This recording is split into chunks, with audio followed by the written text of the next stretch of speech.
be relieved to know that the only reference to court decisions this week will be that one. This sermon's about change.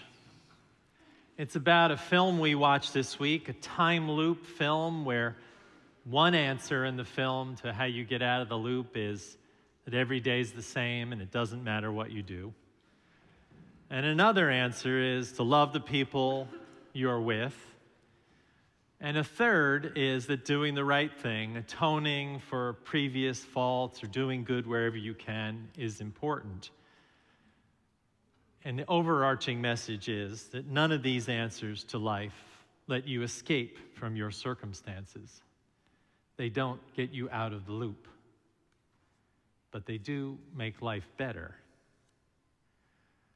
This film and this idea all stems from the myth of Sisyphus. Sisyphus meets a god in the underworld only to lie and persuade the god to let him return to the world of the living. Sisyphus was successful with his plan, but after he died of old age, God punished Sisyphus by condemning him to roll a boulder from the base of a mountain to the top. The boulder will always roll downward, so the task will always be in vain.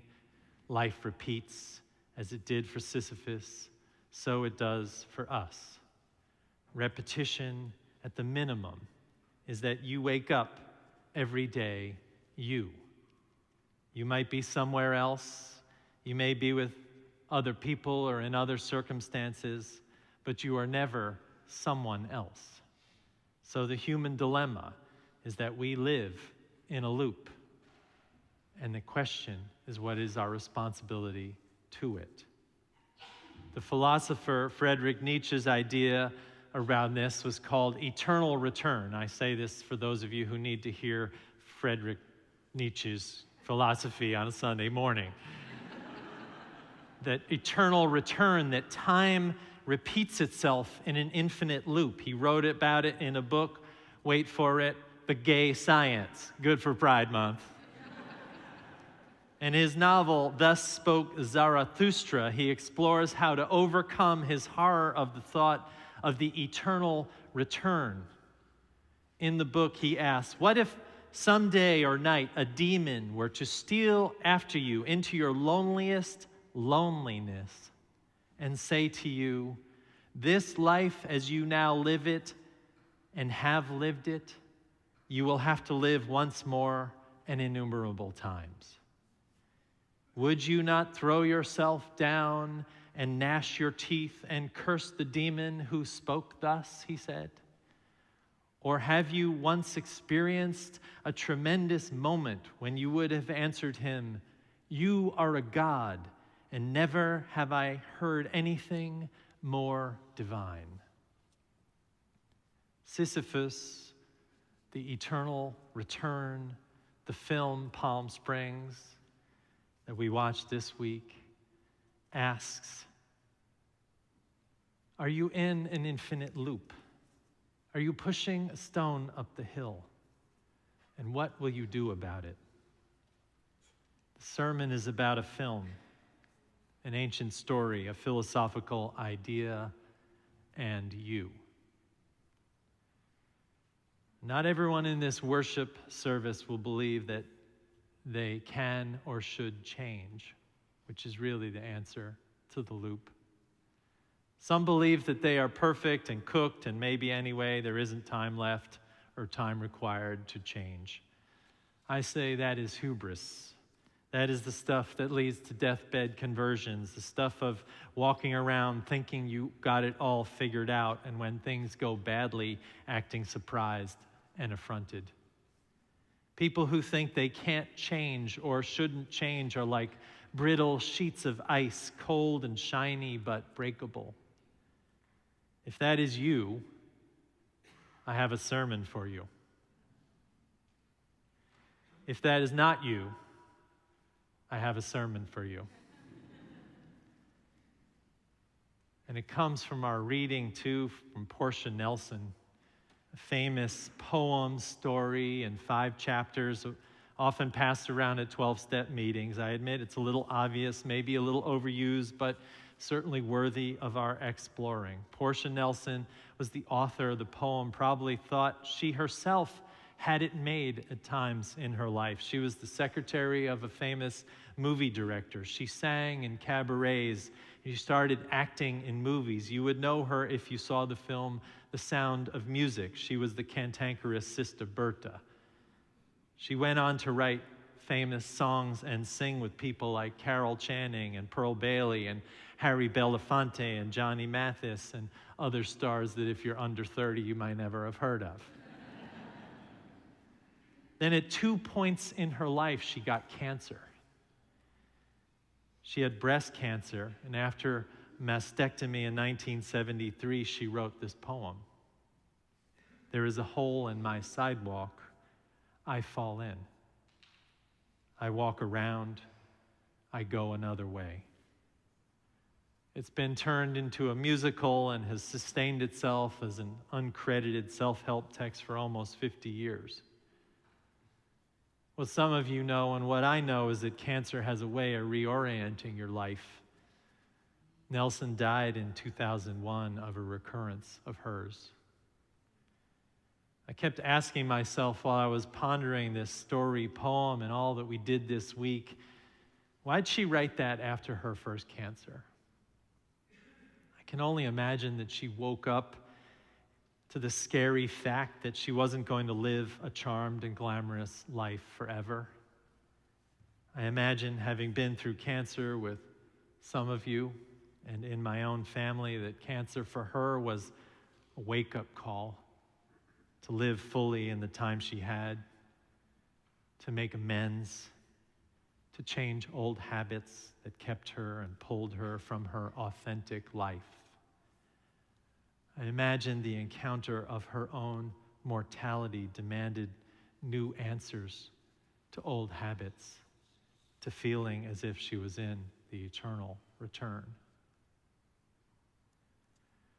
In the popular book on living and dying, the Tibetan book of living and dying, Sogyal Rinpoche quotes this poem, and he says in that book, the purpose of reflecting on death is to make real change in the depths of your heart, and to come to learn how to avoid the hole in the sidewalk and how to walk down another street. He says in that book, you are not condemned by your habits. You can change, and you can grow, and you can be free. Interesting words from a Buddhist who believes everything is change, inevitable. They are encouraging words. Today, the text for us is this: a warning, an encouragement, a guide, a lesson, a tool. It begs the question of whether we will identify our faults and change, whether we can address temptation by going another way, whether we exchange old habits and self-destructive behavior with new habits, whether our job is to fix holes in society or in ourselves. And the question is whether you see the eternal return that you are in. You wake up every day yourself. And the question then is life a gift or a condemnation, an opportunity or a chore? And one answer is that you are not condemned to your habits. You can change and grow and be more free.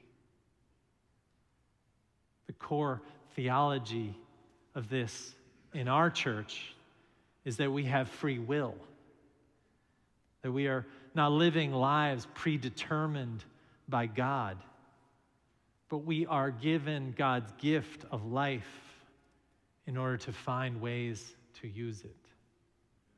You are not condemned to your habits. To those who need to hear that today, I am with you. Because to acknowledge this is to love yourself. And to love yourself makes it more possible for you to love others. To shatter that thin ice of self and welcome who you truly are and need to be. To those struggling to hear a word in this, I encourage you to listen more. Maybe make a list of some of the things you would change in your life. That list might include big things like stopping drinking or getting help with depression, or small things like saying hello more to strangers or not cursing under your breath every time you have to rearrange the dishwasher. You can tell what's on my list. Big things or small things. It could just be saying, I love you more. It could be to acknowledge that maybe the biggest hole in our lives is thinking we have finally, once and for all, taken another street that will never have holes in it again. Didn't we learn sort of a little lesson on that when all the power went out this week? Here are 3 stories to conclude this sermon. 3 stories. A man in his late 80s came to church here every week. He was confused sometimes, but when he listened to the sermons, he was very sharp. Every week, he spoke to the minister who had preached with insight about his life. He said things like, regret is a hard thing to put down. Or, you made me think about how I might change my mind about my life and the direction that I have taken. He moved so slowly and ponderously we could see him thinking. He died during the quarantine. The ministers could never go visit him to see how he was ending in his pondering. He was always going around the hole in the sidewalk. Story 2. A young woman whose parents were Chinese immigrants to Colombia ran a restaurant and raised her on the meager profits they could turn from fried tofu and spare ribs. One day when she was 7, her parents left her at her neighbor's house and never returned.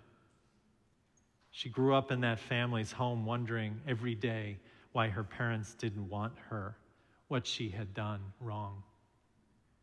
One day she was in her 20s and became a nurse and was caring for an old woman whose family came into the room in the hospital, all girls her age, and they laid down in the bed lovingly with their mother. And the nurse burst into tears and was sitting on the floor in a pool of sorrow, and she told them her family story and how every day of her life she asked herself why her parents had abandoned her, why that had led to her bad decisions and relationships and failed others so she wouldn't be abandoned again. And they called her over and asked her to come into the bed with them.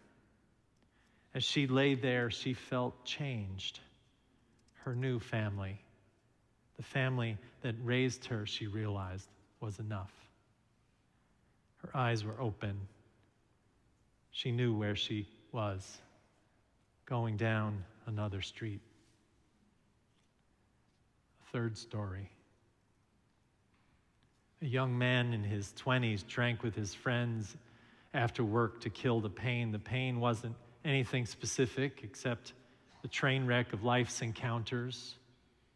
Deeper was some pain, who knows what and why. Sometimes you never know. Some feeling of inadequacy as a child, watching his father almost die when he needed him. Complicated feelings about that relationship, trying to overcome some introversion with the loosening of drink. And then he had a child. Driving home some nights were acts of pure luck. Looking in the face of his child or in his own in the mirror, he woke up somehow. He quit the late nights, turned to some more important things, got a grip on life, a path to health. He went down another road. Only one of those stories is about me, so that you know I know what I'm talking about today. I've seen both sides of all this, those who walk down the same road and fall in the same hole and see life as condemnation, someone else's fault. And those who see the hole and acknowledge it and go around it and go another way and see life as a gift. you can guess what I believe about which is the better way. You are not condemned to your habits, friends.